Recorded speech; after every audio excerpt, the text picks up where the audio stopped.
نعیم رضی اللہ تعالیٰ عنہ جب ابو سفیان کے پاس پہنچے تو ایک اور رات شروع ہو چکی تھی۔ اس وقت ان کی ہڈیاں بھی دکھ رہی تھی اور ان کی زبان سوکھ گئی تھی۔ ایک ہی بار بے تحاشا پانی پی کر بولنے کے قابل ہوئے۔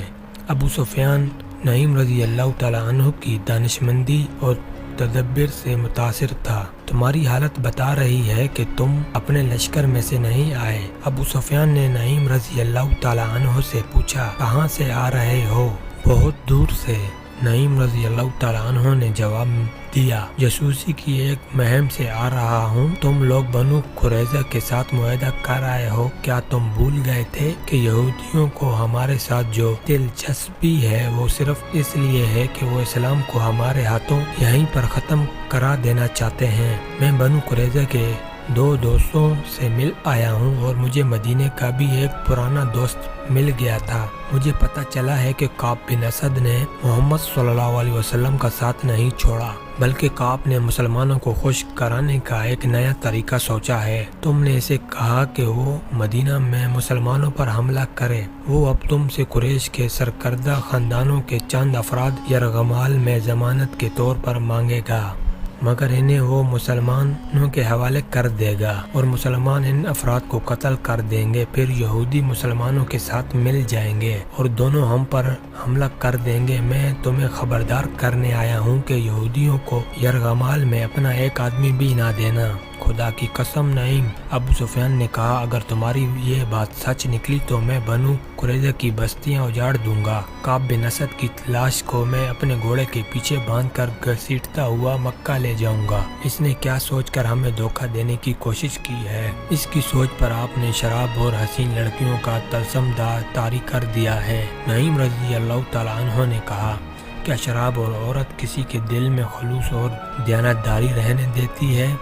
اسے شراب اور عورت کس نے دی؟ ابو سفیان نے کہا، کیا بدبخت کعب اتنی سی بات نہیں سمجھ سکا کہ میں نے اس کے ساتھ جو معاہدہ کیا ہے اس میں اس کی قوم اور اس کے مذہب کا تحفظ ہے۔ اگر محمد صلی اللہ علیہ وسلم کا مذہب اسی طرح پھیلتا چلا گیا تو یہودیت ختم ہو جائے گی۔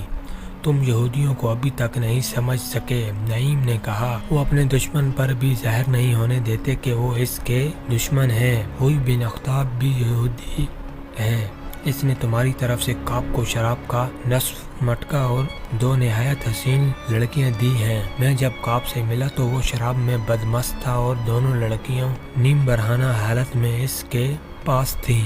اس نے بدمستی کے عالم میں مجھے کہا کہ وہ اہل قریش کو انگلیاں پر نچا رہا ہے۔ نعیم، ابو سفیان نے تلوار کے دستے پر ہاتھ مار کر کہا، میں مدینہ سے محاصرہ اٹھا کر بنو قریظہ کی نسل ختم کر دوں گا کہ یہ جرأت کے قبیلہ قریش کے سرکردہ چند افراد کو ضمانت کے طور پر یرغمال بنا کر رکھنا چاہتا ہے۔ تمہیں اتنا نہیں بھڑکنا چاہیے ابو سفیان۔ نعیم رضی اللہ تعالیٰ عنہ نے کہا، ٹھنڈے دل سے سوچو اور فیصلہ کر لو کہ کعب کو تم ایک بھی آدمی یرغمال میں نہیں دو گے۔ میں فیصلہ کر چکا ہوں۔ ابو سفیان نے کہا، کیا تم اہل مدینہ کی کوئی خبر دے سکتے ہو؟ وہ کس حال میں ہیں؟ وہ کب تک بھوک اور برداشت کریں گے؟ نعیم بن مسعود رضی اللہ تعالیٰ عنہ کو ابو سفیان کے پاؤں اکھاڑنے کا موقع مل گیا۔ میں حیران ہوں ابو سفیان، نعیم رضی اللہ تعالیٰ عنہ نے کہا، اہل مدینہ خوش اور مطمئن ہے۔ وہاں بھوک کی کوئی آثار نہیں، خوراک کی کمی ضرور ہے، لیکن اہل مدینہ کا جوش اور جذبہ ایسا ہے کہ جیسے انہیں خوراک کی ضرورت ہی نہیں۔ اس کا مطلب یہ ہوا کہ ہمارے معاشرے کا ان پر کوئی اثر نہیں ہوا۔ ابو سفیان نے کہا، بالکل نہیں۔ نعیم رضی اللہ تعالیٰ عنہ نے کہا، ان پر معاشرے کا یہ اثر ہے کہ وہ جوش و خروش سے پھٹے جا رہے ہیں۔ ہماری یہودی جاسوس ہمیں بتا رہے ہیں کہ مدینہ میں خوراک تقریباً ختم ہو چکی ہے۔ ابو سفیان نے ذرا پریشان ہو کر کہا، وہ جھوٹ بولتے ہیں۔ نعیم نے اسے اور زیادہ پریشان کرنے کے لیے کہا، میں تمہیں پھر کہتا ہوں کہ یہودیوں پر بھروسہ نہ کرنا، یہ بتا کر کہ مسلمانوں کی حالت اچھی نہیں۔ وہ تمہیں اکسا رہے ہیں کہ تم مسلمانوں کو کمزور سمجھ کر کہیں سے خندق عبور کر لو اور مدینہ پر حملہ کر دو۔ وہ اہل قریش اور میرے قبیلے اطفان کو مسلمانوں کے ہاتھوں تباہ کرنا چاہتے ہیں۔ دوستو ناظرین، ہماری آپ سے چھوٹی سی گزارش ہے کہ ہمارے چینل پر اب تک نئے ہیں تو ہمارے چینل کو سبسکرائب کر دیں، ساتھ بیل آئیکن کے بٹن پہ کلک لازمی کریں۔ میں ان کی نیت معلوم کر لیتا ہوں۔ ابو سفیان نے کہا اور اپنے غلام کو آواز دی، اکرمہ اور خالد خالد کو بلا لاؤ۔ ابو سفیان نے غلام سے کہا، نعیم بن مسعود رضی اللہ تعالیٰ عنہ یہ کہہ کر چلے گئے، میں اپنے سردار غطفان کو خبر کرنے جا رہا ہوں۔ خالد اور اکرمہ آئے تو ابو سفیان نے انہیں بتایا کہ نعیم اسے کعب بن اسد کے متعلق کیا بتا گئے ہیں۔ غیروں کے سہارے لے کر لڑائیاں نہیں لڑی جاتی۔ ابو سفیان خالد نے کہا، آپ نے یہ تو سوچا ہی نہیں کہ بنو قریظہ مسلمانوں کے سائے میں بیٹھے ہیں، وہ زمین کے نیچے سے مسلمانوں پر وار کر سکتے ہیں، لیکن وہ ہیں تو مسلمانوں کے رحم و کرم پر۔ اگر آپ لڑنے آئے ہیں تو جنگجوؤں کی طرح لڑیں۔ کیا یہ صحیح نہیں ہوگا کہ تم دونوں میں سے کوئی کعب بن اسد کے پاس جائے؟ ابو سفیان نے پوچھا، ہو سکتا ہے کہ اس نے نعیم سے کہا ہو کہ وہ ہم سے یرغمال مانگے گا، لیکن تم جاؤ تو وہ ایسی شرائط پیش نہ کرے۔ کیا تمہیں نظر نہیں آ رہا کہ تمام کا تمام لشکر نیم فاقہ کشی کی حالت میں ہے؟ کیا یہ لشکر خندق عبور کر سکتا ہے؟ یہی ایک صورت ہے کہ کعب مدینہ کے اندر مسلمانوں پر شب خون مارنے کا انتظام کرے۔ میں جاؤں گا۔ اکرمہ نے کہا، میں آپ کو یہ بھی بتا دیتا ہوں کہ کعب بن اسد نے یرغمال کی شرط پیش کی تو میں آپ سے پوچھے بغیر معاہدہ منسوخ کر آؤں گا۔ کیا میں بھی اکرمہ کے ساتھ چلا جاؤں؟ خالد نے ابو سفیان سے پوچھا، اس کا اکیلا جانا ٹھیک نہیں ہے۔ نہیں، ابو سفیان نے کہا، اگر خطرہ ہے تو میں 2 سالار ضائع نہیں کر سکتا۔ اکرمہ اپنی حفاظت کے لیے جتنے لشکری ساتھ لے جانا چاہتا ہے لے جائے۔ اکرمہ اسی وقت روانہ ہو گیا۔ اس کے ساتھ 4 لشکری تھے۔ اسے بڑے دور کا چکر کاٹ کر بنو قریظہ تک پہنچنا تھا۔ وہ جمعے کی رات اور تاریخ 14 مارچ 627 عیسوی تھی جب اکرمہ خندق سے دور چلتا شیخین کے سلسلے کوہ میں داخل ہوا اور کعب بن اسد کے گھر پہنچا۔ کعب کو معلوم تھا کہ اکرمہ کیوں آیا ہے۔ آؤ اکرمہ، کعب بن اسد نے کہا، میں جانتا ہوں کہ تم کیوں آئے ہو۔ تمہارے آنے کی ضرورت نہیں تھی، میں نے 10 دن کی مہلت مانگی تھی۔ کعب بن اسد نے اپنے غلام کو آواز دی۔ غلام آیا تو اس نے غلام سے شراب اور پیالے لانے کا کہا۔ پہلے میری بات سن لو کعب، اکرمہ نے 2 ٹوک لہجے میں کہا، میں شراب پینے نہیں آیا، مجھے بہت جلدی واپس جانا ہے۔ ہم معاشرے کو اور زیادہ طول نہیں دے سکتے۔ ہم کل مدینہ پر حملہ کر رہے ہیں۔ تمہارا ساتھ ہمارا جو معاہدہ ہوا ہے اس کے مطابق تم مدینہ میں ان جگہوں پر جو ہم نے تمہیں بتائی ہیں کل سے حملے شروع کر دو۔ ہمیں یہ بھی معلوم ہوا کہ تم نے ظاہری طور پر ہمارے ساتھ معاہدہ کیا ہے، لیکن در پردہ تم نے وہ معاہدہ قائم کر رکھا ہے جو مسلمانوں کے ساتھ تم نے کیا ہے۔ اتنے میں ایک نہایت حسین لڑکی شراب کی سرائی اور پیالے اٹھائے کمرے میں داخل ہوئی۔ اکرمہ کو دیکھ کر مسکرائی۔ اکرمہ نے ایسے دیکھا تو اس کے چہرے پر سنجیدگی کا تاثر اور زیادہ گہرا ہو گیا۔ کعب، اکرمہ نے کہا، تم نے مذہب اور اپنی زبان ان چیزوں کے عوض بیچ ڈالی ہے جنہوں نے کبھی کسی کا ساتھ نہیں دیا۔ کعب بن اسد نے لڑکی کو اشارہ کیا تو وہ چلی گئی۔ میرے عزیز اکرمہ، کعب نے کہا، میں تمہارے چہرے پر رعونت کے آثار دیکھ رہا ہوں۔ صاف پتہ چلتا ہے کہ تم مجھے اپنا غلام سمجھ کر حکم دینے آئے ہو۔ میں نے مسلمانوں کے ساتھ جو معاہدہ کیا تھا وہ بنو قریظہ کے تحفظ اور سلامتی کے لیے کیا تھا،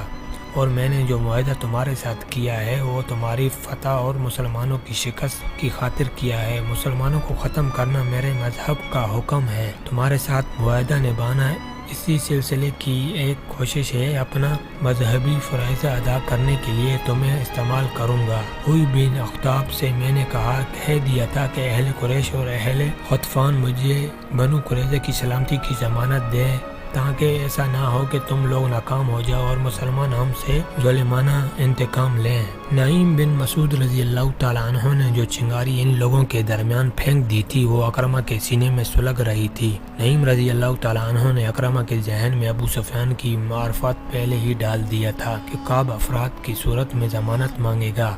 کعب کی زبان سے ضمانت کا لفظ سنتے ہی اکرمہ بھڑک اٹھا۔ کیا تمہیں ہم پر اعتماد نہیں؟ اکرمہ نے غصیلی آواز میں کہا، کیا تم یہ سمجھتے ہو کہ ہم شاید بھول گئے ہیں کہ محمد صلی اللہ علیہ وسلم ہمارا اور تمہارا مشترکہ دشمن ہے؟ میں یہ نہیں کہتا جو تم کہہ رہے ہو، کعب بن اسد نے کہا، لیکن میں یہ ضرور کہوں گا کہ اپنے مشترکہ دشمن کو جتنا میں جانتا ہوں اتنا تم نہیں جانتے۔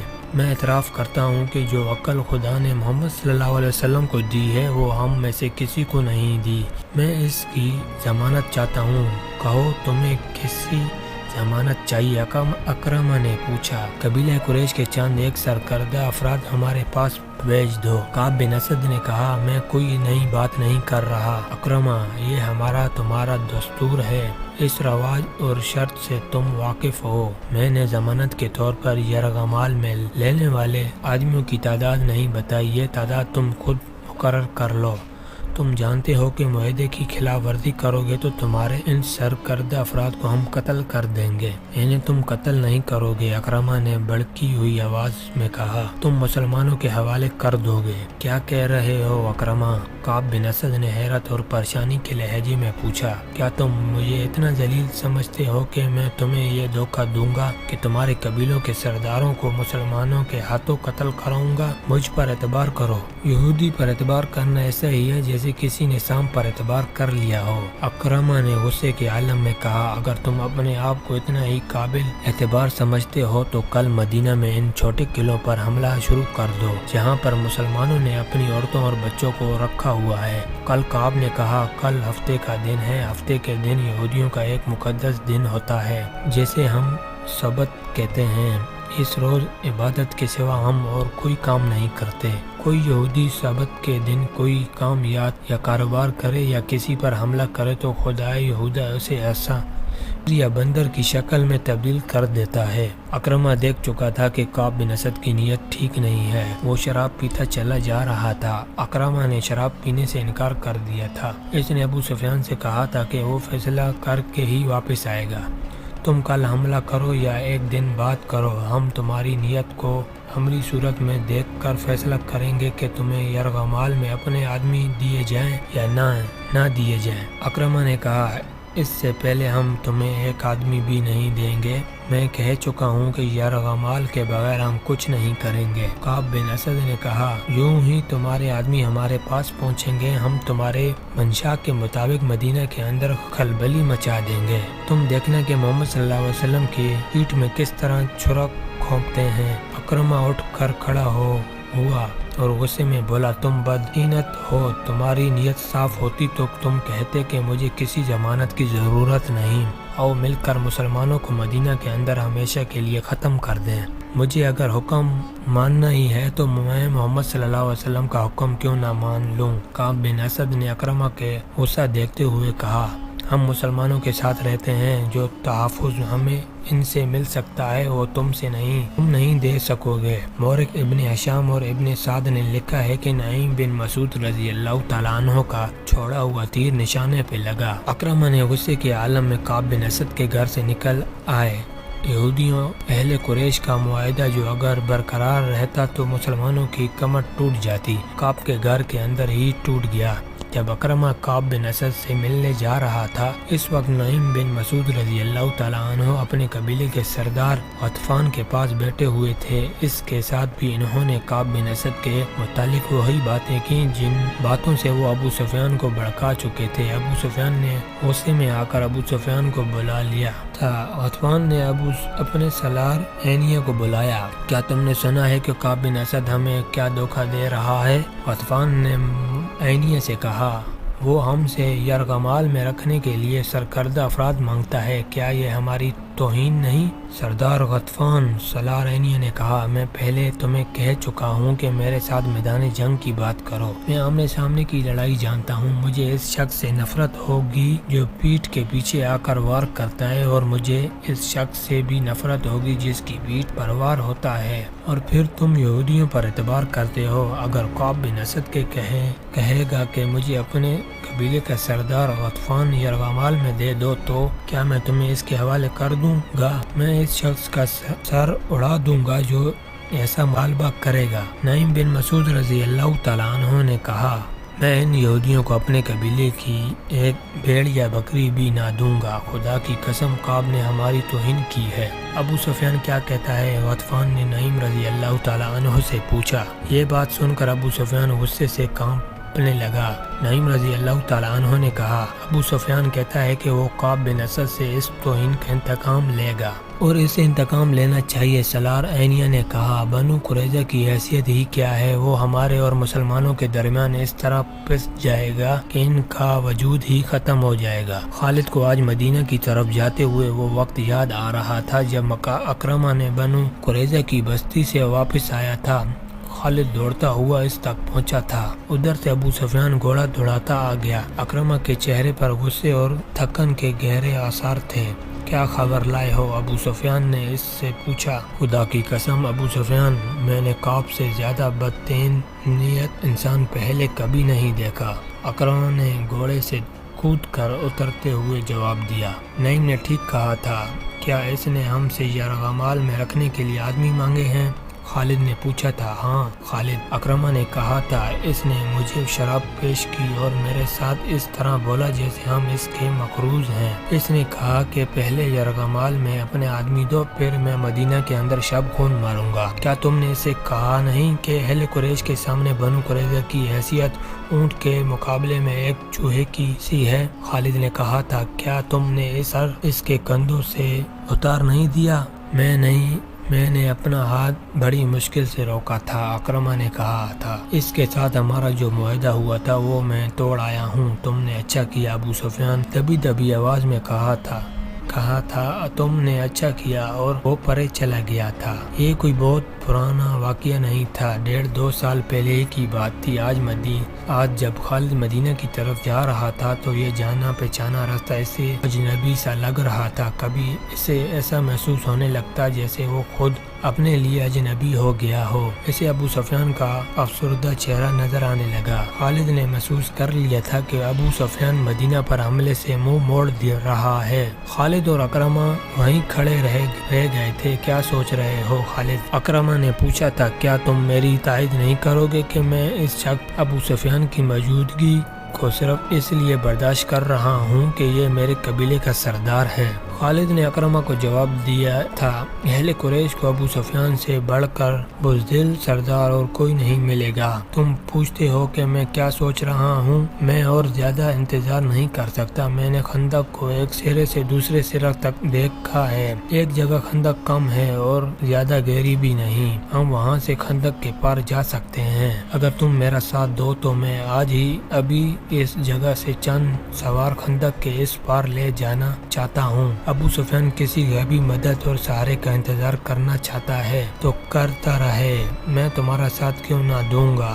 خالد، اکرمہ نے کہا تھا، کیا میں مسلمانوں کے ان کہکوں کو برداشت کر سکوں گا جو اس وقت بلند ہوں گے جب ہم یہاں سے لڑے بغیر واپس جائیں گے؟ چلو میں تمہارے ساتھ ہوں۔ وہ جگہ ذہب کی پہاڑی کے مغرب اور سلح کی پہاڑی کے مشرق میں تھی، جہاں خندق کی چوڑائی اتنی تھی کہ گھوڑا اسے پھلانگ سکتا تھا۔ ضرورت شاہ سوار کی تھی، پیادے خندق میں اتر کر اوپر چڑھ سکتے تھے۔ اسی جگہ کے قریب تقریباً سامنے مسلمانوں کی خیمہ گاہ تھی۔ خالد نے اکرمہ کو یہ جگہ دور سے دکھائی۔ پہلے میرے سوار خندق پھیلانگیں گے، اکرمہ نے کہا، لیکن ابھی ہم تمام کا تمام سوار دستہ نہیں گزاریں گے۔ پار جا کر مسلمانوں کو ایک ایک سوار کے مقابلے کے لیے للکاریں گے۔ وہ اس رواج کی خلاف ورزی نہیں کریں گے۔ میرے ساتھ آؤ خالد، میں اپنے منتخب سوار آگے لاؤں گا۔ تم ابھی خندق کے پاس جانا، اگر ہم دونوں مارے گئے تو اہل قریش کے سوائے ذلت کے اور کچھ نہ ملے گا۔ ابو سفیان کے دل محاصرہ اٹھا چکا ہے، وہ لڑنے کے جذبے کو سرد کر چکا ہے۔ وہ مقام جہاں خندق گھوڑے کی لمبائی پھلانگ سے پھلانگی جا سکتی تھی، ایسی اوٹ میں تھا جیسے گشتی سنتری قریب آ کر ہی دیکھ سکتے تھے۔ اکرمہ نے 7 سوار منتخب کر لیے تھے۔ ان میں ایک قوی ہیکل بلکہ دیو قامت شخص عمرو بن عبدو بھی تھا، جس کی داغ اس کی جسامت کی بدولت دور دور تک پھیلی ہوئی تھی۔ اکرمہ نے ان 7 سواروں کو مقررہ مقام سے کچھ دور تک اس انداز سے لے گیا جیسے گھوڑوں کو ٹھیلائی کے لیے لے جا رہا ہو۔ مسلمانوں کے سنتریوں کو ان پر شک نہ ہوا۔ سب سے پہلے میں خندق پھیلانگوں گا، اکرمہ نے چلتے چلتے اپنے 7 سواروں سے کہا۔ کیا یہ ٹھیک نہیں ہوگا کہ سب سے پہلے میرا گھوڑا خندق کو پھیلانگے؟ عمرو بن عبدو نے کہا، نہیں عمرو، اکرمہ نے کہا، پہلے میں جاؤں گا۔ اگر میرا گھوڑا خندق میں گر پڑا تو تم خندق پھیلانگنے کی کی کوشش نہ کرنا، تمہارا سالار اپنی جان کی قربانی دے گا۔ یہ کہہ کر اکرمہ نے گھوڑے کی ایک بھاگ کو جھکا دیا۔ گھوڑے کا رخ خندق کی طرف ہوا تو اکرمہ نے ایڑ لگا دی۔ عربی نسل کا گھوڑا ہوا سے باتیں کرنے لگا۔ اکرمہ نے لگام اور ڈھیلی کر دی اور گھوڑے کو پھر ایڑ لگائی۔ گھوڑے کی لگام اور تیز ہو گئی۔ خندق کے کنارے پہ جا کر اکرمہ گھوڑے کی پیٹھ سے اٹھا اور آگے کو جھک گیا۔ گھوڑا ہوا میں بلند ہو گیا۔ خالد کچھ دور کھڑا دیکھ رہا تھا۔ قبیلہ قریش کے بہت سے لشکری دیکھ رہے تھے، زمین و آسمان دیکھ رہے تھے۔ تاریخ دیکھ رہی تھی کہ گھوڑے کے اگلے پاؤں خندق کے دوسرے کنارے سے کچھ آگے اور پچھلے پاؤں عین کنارے پر لگے۔ گھوڑا رفتار کے زور پر آگے چلا گیا۔ اس کی اگلی ٹانگیں دوہری ہو گئیں۔ اس کا منہ زمین سے لگا۔ اکرمہ گرتے گرتے بچا۔ گھوڑا ابھی سنبھل گیا تھا اور اکرمہ بھی اسے اپنے پیچھے للکار دی۔ اکرمہ بھی اسے اپنے پیچھے للکار سنائی دی۔ آگے نکل جا اکرمہ۔ اکرمہ نے پیچھے دیکھا۔ عمرو بن عبد کا گھوڑا ہوا میں اڑ آ رہا تھا۔ اکرمہ نے پیچھے دیکھا۔ عمرو بن عبد کا گھوڑا ہوا میں اڑا آ رہا تھا۔ عمرو رکابوں پر کھڑا آگے کو جھکا ہوا تھا۔ کسی کو توقع ہی نہیں تھی کہ اتنے وزنی سوار کے نیچے گھوڑا خندق پھلانگ جائے گا، لیکن گھوڑا اسی جگہ جا پڑا جہاں اکرم کا گھوڑا گرا تھا۔ عمرو کے گھوڑے کی ٹانگیں ایسی دوہری ہوئی کہ منہ کے بال گرا اور ایک پہلو پر لڑک گیا۔ عمرو کے گھوڑے کی پیٹھ سے لڑک کر کالابازیوں کھاتا گیا۔ ایک لمحے میں گھوڑا اٹھ کھڑا ہوا۔ ادھر عمرو اٹھا اور فلک چبکتے میں گھوڑے پر سوار ہو گیا۔ اس کے پیچھے اکرمہ کے دو سوار اکٹھے چلے آ رہے تھے۔ خندق کے کنارے پر آ کے دونوں سواروں نے اپنے گھوڑوں کی پیٹھیں خالی کر دی تھیں اور ان کی گردنوں پر جھکے ہوئے تھے۔ دونوں گھوڑے خندق پھلانگ آئے۔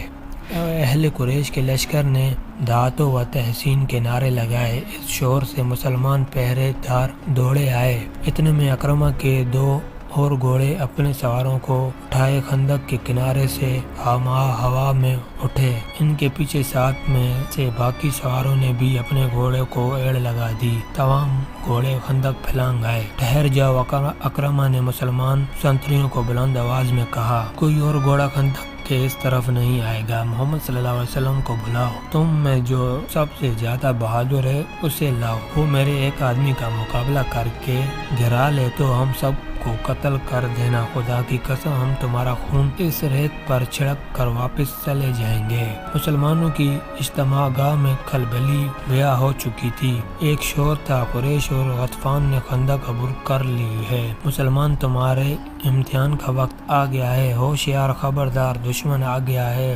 رسول اللہ صلی اللہ علیہ وسلم نے مسلمانوں کو بے قابو نہ ہونے دیا۔ آپ صلی اللہ علیہ وسلم نے دیکھ لیا تھا کہ اہل قریش خندق پار کھڑے کہکے لگا رہے تھے۔ وہ مسلمانوں کا مذاق بھی اڑا رہے تھے، پھپتیاں بھی کس رہے تھے۔ رسول کریم صلی اللہ علیہ وسلم اس جگہ پہنچے جہاں اکرمہ اور اس کے سوار کھڑے للکار رہے تھے۔ رسول کریم صلی اللہ علیہ وسلم کے ساتھ حضرت علی رضی اللہ تعالی عنہ بھی تھے۔ آپ صلی اللہ علیہ وسلم نے صورتحال کا جائزہ لیا تو سمجھ گئے کہ اکرمہ انفرادی مقابلے کے لیے آیا ہے۔